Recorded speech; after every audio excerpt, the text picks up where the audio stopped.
Hello everybody, our lesson today will be the rise of dictatorships, and we are mainly concerned with Latin America, especially Brazil, Argentina, Chile, Peru, Panama, and Haiti. Of course, our period of time here in history will be after World War II. As we mentioned earlier in the previous lesson, that after World War II, many African countries gained their own independence and they had a chance to reach democracy. On the other hand, here in Latin America, they faced dictatorships. But I need to mention something that at the very beginning of the rule, they had no intent to be dictators, but the social and the economic conditions helped them to be dictators. So let's start, and our first country will be Argentina. The president over there we're gonna talk about will be John Perón or Juan Perón.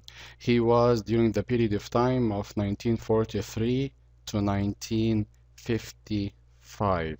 He came to power after a military coup with the help of his wife Eva Perón. She was popular at that time, by the way.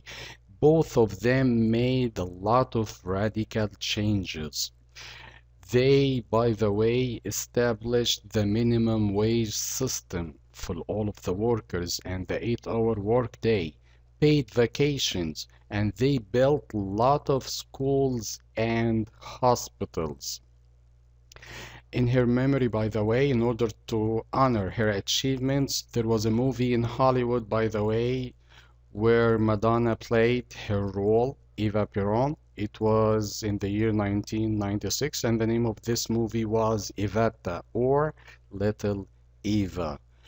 But unfortunately, he couldn't have some achievements in the industrial field because of the lack of the resources. So the problems started to come to the surface.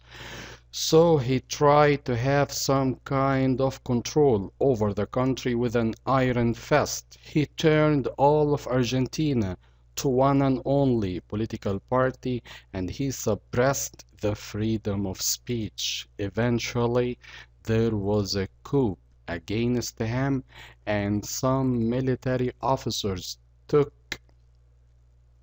the lead or took the control of the country, and they called themselves the right-wing military dictators. Of course, at the beginning they faced major problems like the unemployment, the inflation, and the huge foreign debt. Of course, they can do simply nothing to help the country solve these problems except they declared some kind of a dirty war. This dirty war, by the way, was a secret one carried out in the middle of the night to kidnap the people from their places, send them to secret detentions, torture, and kill them.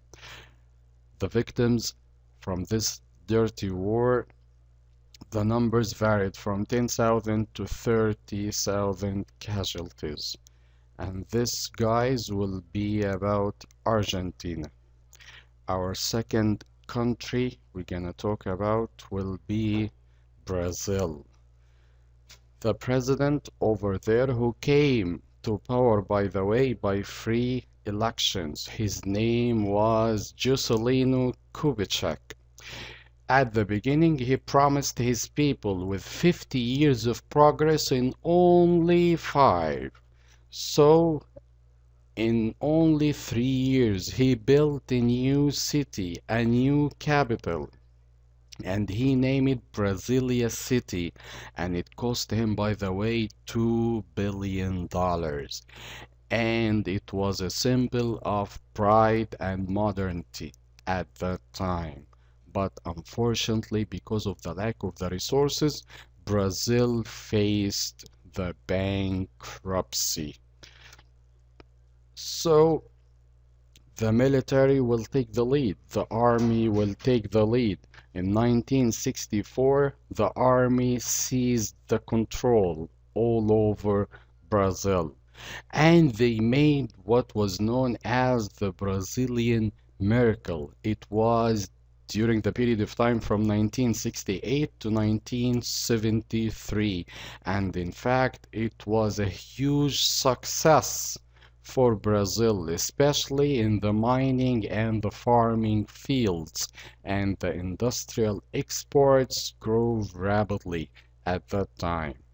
But on the other hand, he froze the wages. By he, I mean the army, and the living standards for all of the Brazilian citizens declined. If the people had any problem facing these two issues of frozen wages and the living standards, the army simply kidnapped, torture, or even kill them in order to take control of the country. This will be, guys, for Brazil. So until now, we had already discussed only Brazil and Argentina. So in the second part of this lesson, inshallah, we're gonna discuss Chile, Peru, Panama, and Haiti. Thank you.